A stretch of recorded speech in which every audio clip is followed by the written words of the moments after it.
حکیم لقمان نے اپنے بیٹے سے کہا، اے میرے بیٹے، میں نے لوہا اور پتھر سب اٹھائے ہیں، لیکن قرض سے زیادہ بوجھل کوئی چیز نہیں اٹھائی۔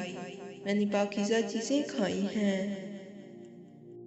اور اچھے حالات بھی دیکھے ہیں، لیکن عافیت، آزمائش سے دوری سے زیادہ لذیذ چیز نہیں پائی، اور لوگوں کی طرف اپنی ضرورتیں لے جانے سے زیادہ تلخ کسی چیز کو نہیں پایا۔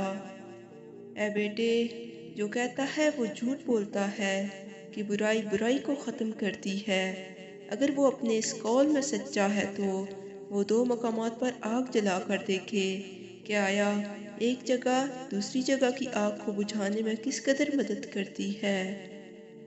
حقیقت تو یہ ہے کہ خیر اور بھلائی ہی برائی کو ختم کر سکتی ہے، بالکل اسی طرح جس طرح پانی سے آگ بجھ جاتی ہے۔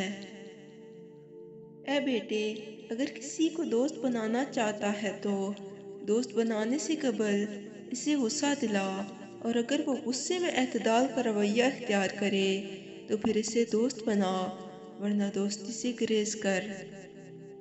سفر میں اپنی سواری پر اعتماد نہ کر، جب منزل قریب آ جائے تو اپنی سواری سے اتر جا۔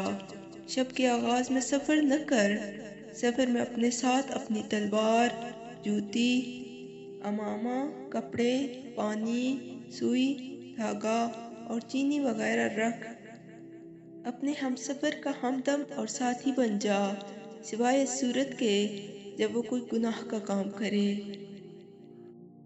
حاسد کی 3 علامتیں ہیں: 1 پیٹھ پیچھے لوگوں کی غیبت کرتا ہے، 2 ان کے سامنے چاپلوسی کرتا ہے، 3 دوسروں کی مصیبت پر خوش ہوتا ہے۔